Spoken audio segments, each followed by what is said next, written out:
the more technology we bring in, the more vulnerable we are for, a potential attack when we don't have it. And so I think being really flexible over the next 5 years. I think also Idaho's a really rural state.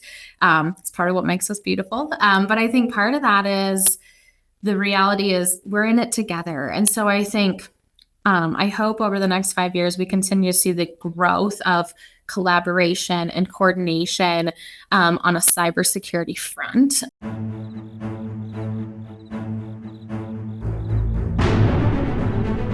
Welcome to the Risk Never Sleeps podcast, in which we learn about the people that are on the front lines delivering and protecting patient safety and patient care. I'm Ed Gaudet, the host of our program, and today I am joined by Lisa Bisterfeldt. Did I pronounce that correctly? You did perfect. All right, Amazing. Awesome. Cyber Resiliency Program Manager at St. Luke's Health System in Boise, Idaho. That's a beautiful part of the country. Thanks, Ed. I absolutely love it. Thanks so much for having me, and super excited to be here. Yeah, and we work together in various working groups, Health Sector Coordinating Council, and so we've got spent some time together. I think you said San Diego, I think, before we got on. Yeah, I think so. Yeah, it's been a while. We got to hang out. So yeah, cool. Okay, excellent. So now, do you live in Boise? I do. I actually was born at St. Luke's, and now I work here. So look at that.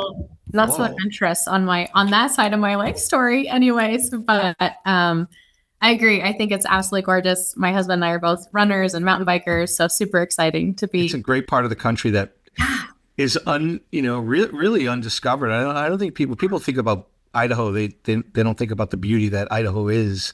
Yeah. They've got some other mental model in their head. I think it's like a good kept secret, but I think the secret's getting out. It's growing for sure. So we're getting to share it with a lot of Montana and Wyoming, those other great parts of the country.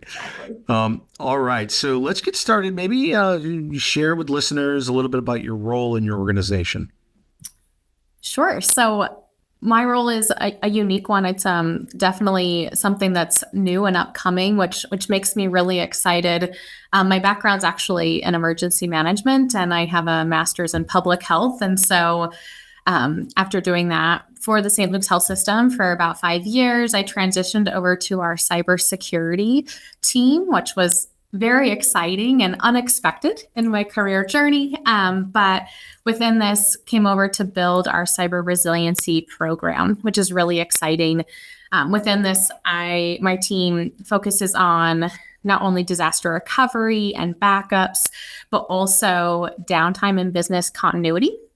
We also partner with our cyber defense team on our incident response processes and activities, and also education and awareness is part of the resiliency team. So really exciting time in cybersecurity to be able to see more of these innovative changes happening, really being able to take the DR and the backup space and align that to business continuity, and be able to be more innovative with that to match what you are familiar with, Ed, with just what we're seeing in the threat landscape, and being able to evolve as a whole program to be able to be better suited for potential cybersecurity attacks, or even just being sure that we can continue the operations for our clinical coworkers. Yeah, I love that. I love the fact that we're seeing this move, like as you said, from a siloed based function in the organization that's largely been outside of cyber.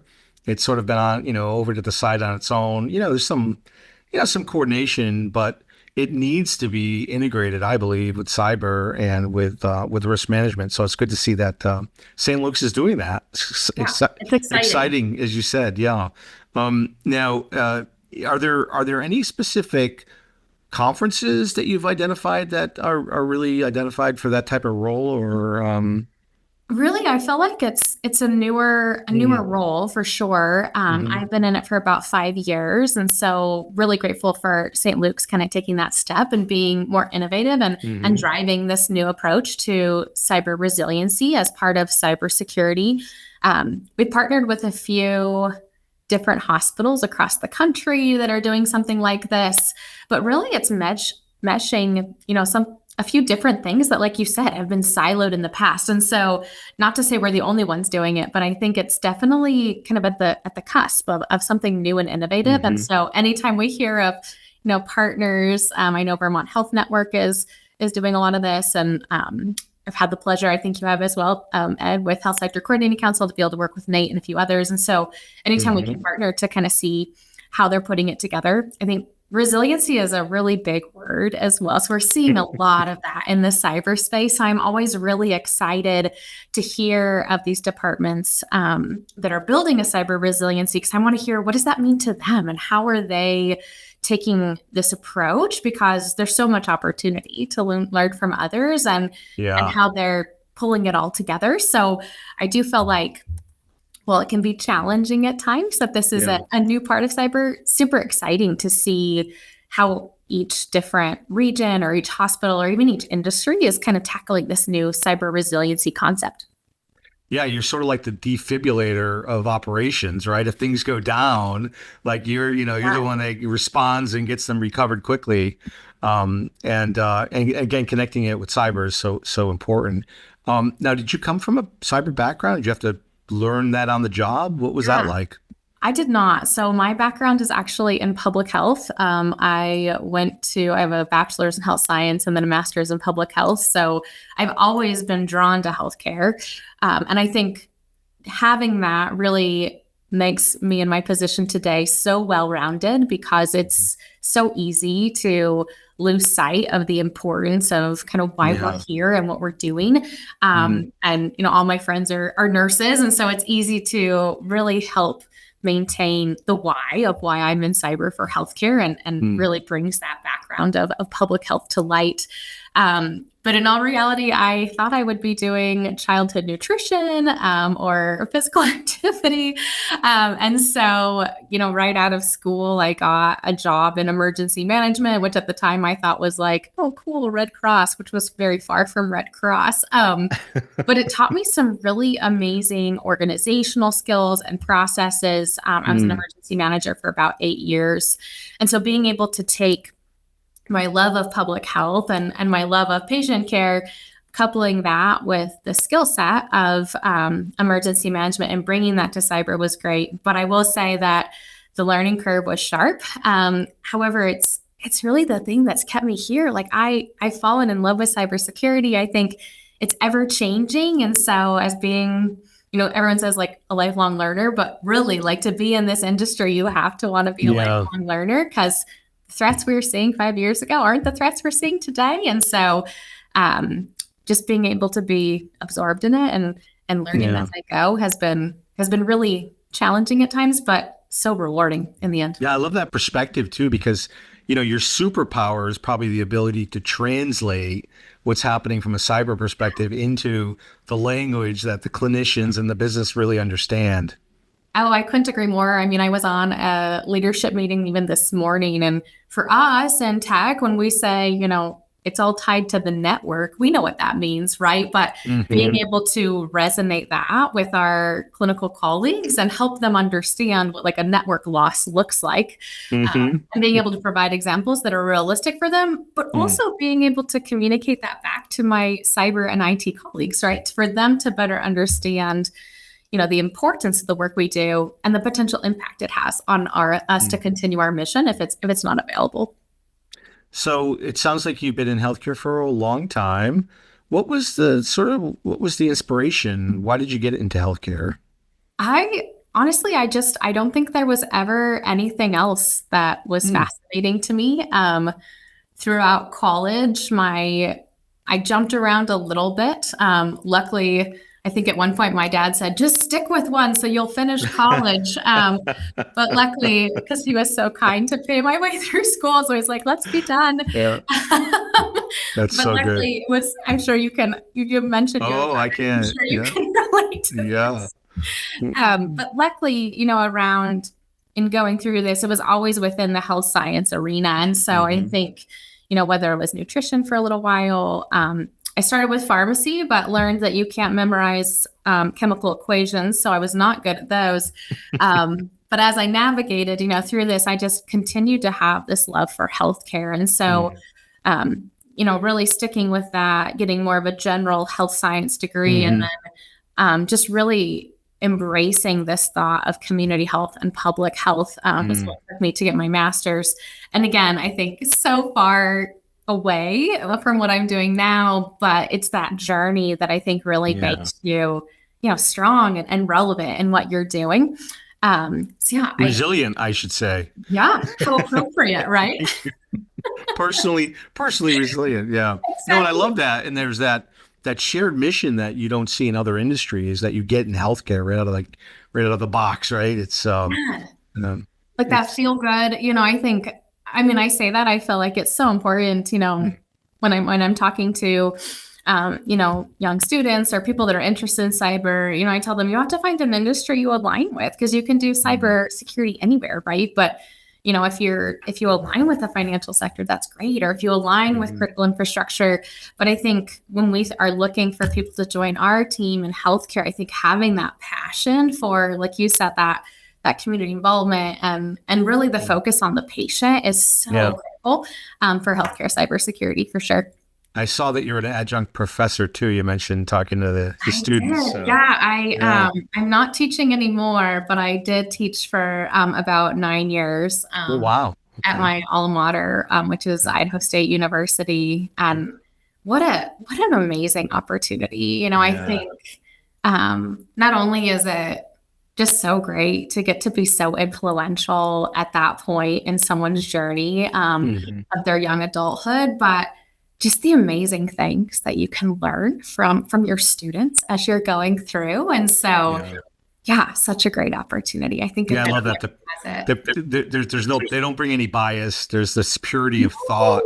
They're Yes. And fearless. also they're fearless, like they're so excited, they can Yeah, conquer the world. Like I know. it it was such a good perspective. And every time I Yeah. would, go into a lecture, I think not only coming away with that amazing attitude of theirs that had rubbed off on me, but just getting to be able to see the world from that awesome perspective. It's similar like when people say they'll, see things through their children's eyes or Yes. but Yeah. just getting to see that was, and again, at the end of the day, being able to be, influential in their life is so rewarding. My wife calls me a child often, so I guess she gets to see things through my eyes. So that's She's the lucky one. always, You should it's tell always her, nice. like, I learned today that you I, should be grateful. I don't think she considers herself lucky. It's all about So perspective, Ed. All that's about true. That's perspective. true. That's true. What, as you think about the next couple of years, what are the top things you're looking at? What are your top priorities? Sure. I think that there's, as I've said multiple times, the environment continues to change. And I think that we have to be agile and everything that we're building has to be iterative in order to ensure Mm, that we're meeting the need. One of the biggest things, that we're dealing with in healthcare across the country is just this surge, right? mm, I would be hard pressed to think that there's hospitals across the country that have open beds, you know what I mean, that are struggling mm, for patients, right? And so I think in healthcare, we have to be coupling this really drastic need for healthcare and these high censuses really with this increased demand on our healthcare mm, workers, whether that's clinical or non-clinical. And so I think over the next 5 years, we have to be more strategic in the way that we're planning for these things. I think also from a resiliency perspective, while we're being more strategic and we're bringing more technology into our environment, we also have to be mindful of that, right? And mhm, be better stewards of understanding the risk there, but also weighing that risk with the need for our end users. But from a resiliency perspective as well, the more technology we bring in, the more vulnerable we are for, a potential attack when we don't have it. And mhm, so I think being really flexible over the next 5 years. I think also Idaho's a really rural state.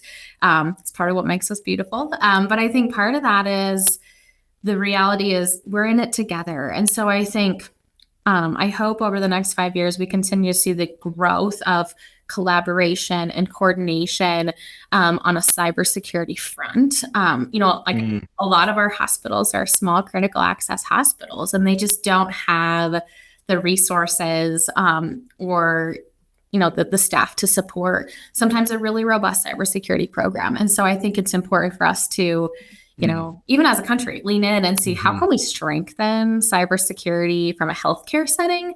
Because in reality, we're in it together. And if we lose, if one of our major healthcare entities is offline for a long period of time, it's gonna impact us, and it's gonna impact the health of our community. So I think kind of looking forward to how can we be more innovative?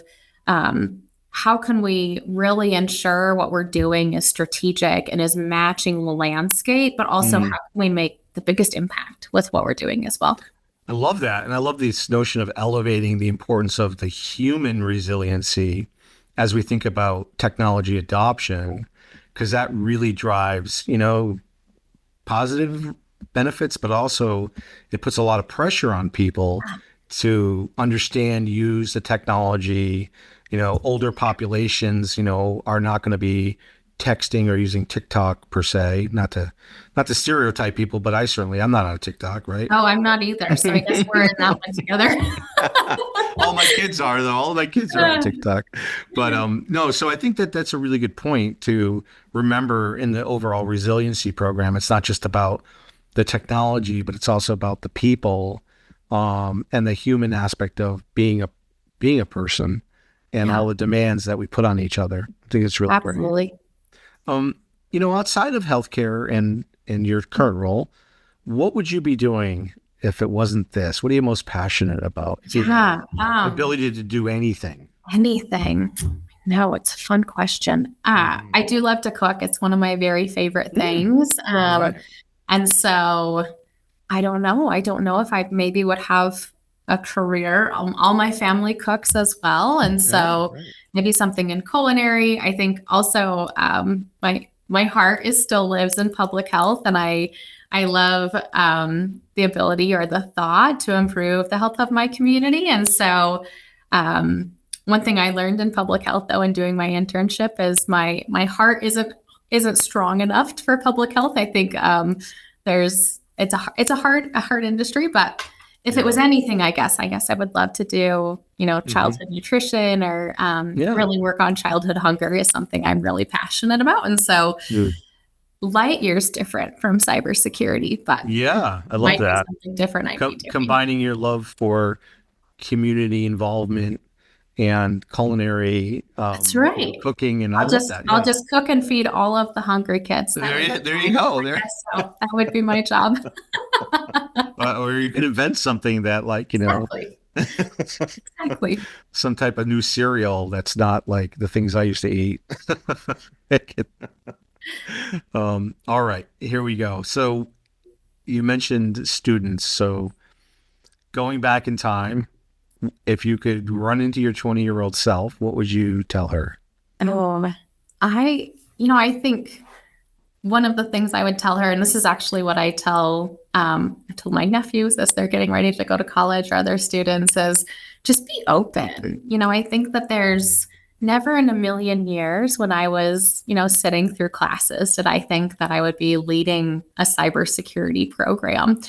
So I think being open to the opportunity to shift, really being excited about those opportunities that you don't even expect to come your way, and just being I guess flexible to what's going to happen. I think also one thing I've learned as I've gotten older is just the value and the power of being comfortable in uncomfortable situations. And so really pushing yourself to be vulnerable or to be uncomfortable, and really finding the strength and the power that you end up coming out with on the other side of that, because I love that.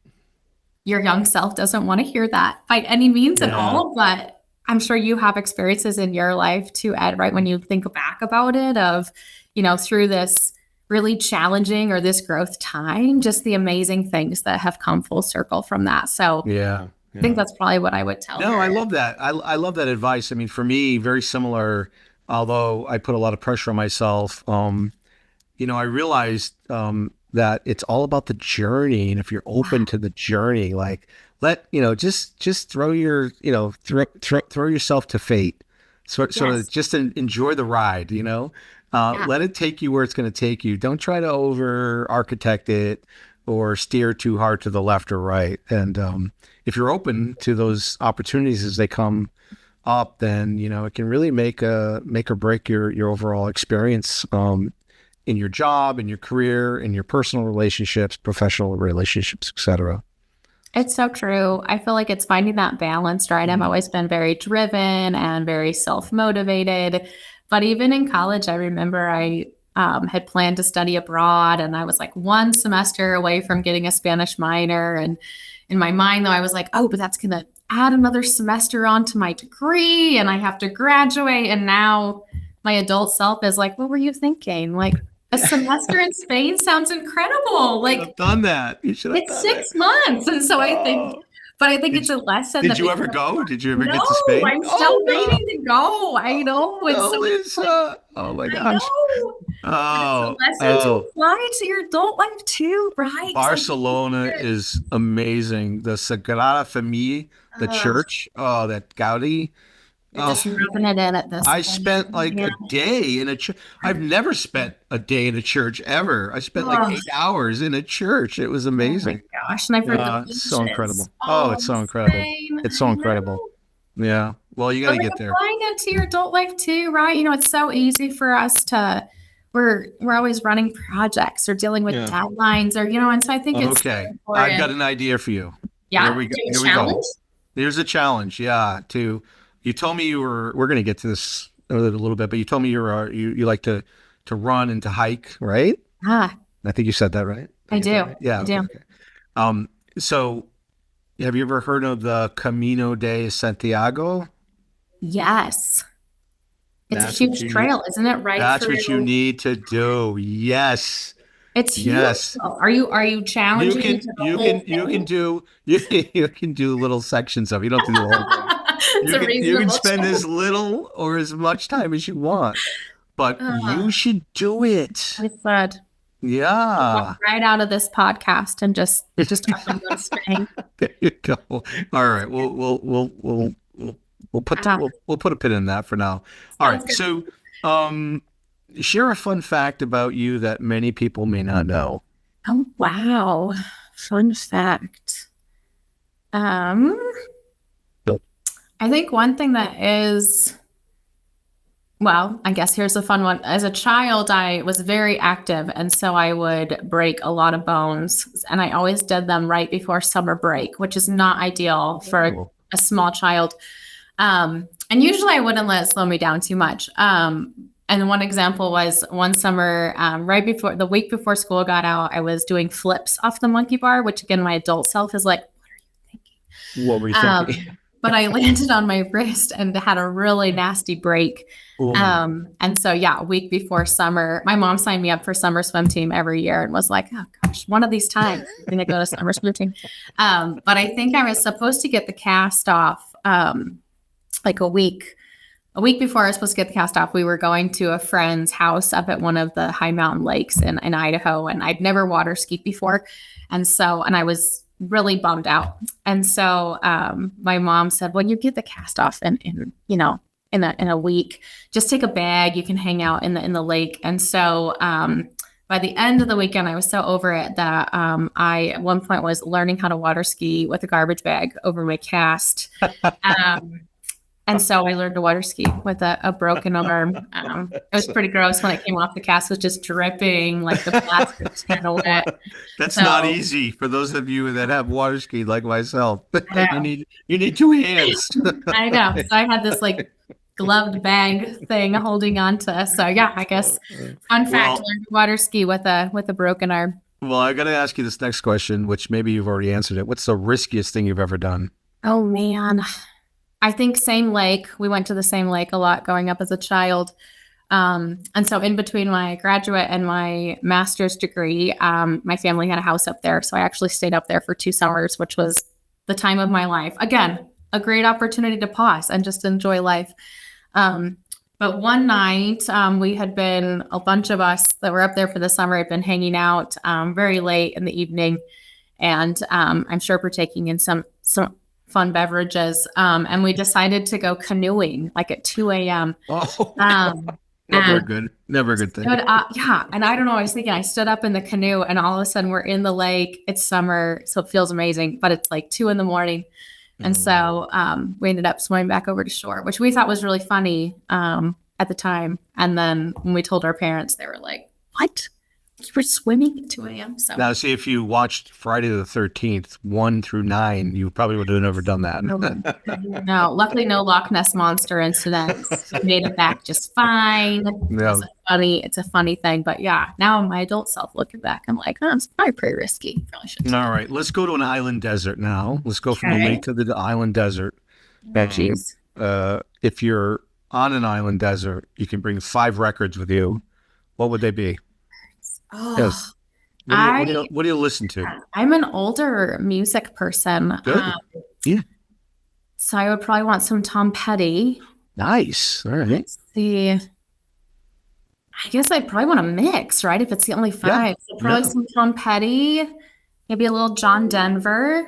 Oh, John Denver. That's the first for this. This is great. Really? Yeah, I love John Denver too. Denver fan? No one's mentioned John Denver. No. Oh, So good. So good. let's see. It's going to be a singing island. You like this? We're going to sing. Um, maybe throw in, if we're on island, maybe some Jimmy Buffett would be good. Ah, A little that's party good. vibe, Yep, right? gotta have that. Cheeseburger in Paradise. Got to have that. Let's see.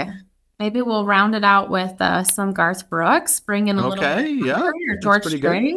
Yeah. And then we'll Some go a little country. modern with some Lady Gaga for if we have a Oh, party look night at out you. there. There you We'll go. make it real diverse. Little bit of we'll need to find a warehouse on that island so we can have a rave or something, right? Yeah, Like little face paint, a little face. all kinds of things. There you go. All right. Let's see. The questions get easier. So These are great. This is the best ever. It's the best meeting of my day. yeah, mine too, by the way. It's been Yeah, this has to be so fun to get to do this every week. it can be. There are days I like, I've got another podcast I have to do. I may cut that out. I know the truth's coming out now. I love all my podcasts equally. All right. What advice would you give, since you're an adjunct professor? This will be relevant. What advice do you give to someone coming out of school that wants to break into healthcare or cyber or both? Yeah, I think it's interesting. I think it's a hard, while we are in need of cyber, cyber resources, it is a hard industry to break into. A lot of times, the positions that are needed require experience. And I think a lot of times when we'll be interviewing, for a cyber engineer or cyber analyst, coming out of getting their bachelor's degree, they will not have received a job. So they'll go back and get their master's. And I think, I have a master's and I think it's a valuable education tool. I think, changing course and maybe, getting a job on the service desk or getting an entry-level job kind of in healthcare IT, or even just getting an analyst job. I think that's really great. it's been so, I was listening to a podcast the other day about like CISOs and how they've kind of gotten their start. And I think like 75% of them had started on the service desk. And I think I've spent a lot of time, shadowing our desk and understanding the processes, and even being able to have spent so much time in healthcare delivery and working for an awesome cyber and IT team, just understanding how it all fits together. And so I think while the master's degree brings a great piece, if you don't get a job right into cyber right away, there's so much value in understanding how the technology all plays together. I think networking and infrastructure are also really great areas. And so I think my advice would be, have a goal of where you want to get to. But again, every journey is going to look a little bit different. And if you don't achieve that goal right away, continue your education, but there's other ways to gain better on the job training or on the job understanding that will pay huge dividends as you continue to get into that cyber position. Stay open. Exactly. Same advice, pretty much. Just be open to the opportunities. Yeah. All right. That is a great way to end the podcast. Lisa, thank you so much for your time today. This is Ed. Yeah. It's great to have you on. This is Ed Gaudet from the Risk Never Sleeps podcast. And if you're on the front lines protecting patient safety and delivering patient care, remember to stay vigilant, because risk never sleeps.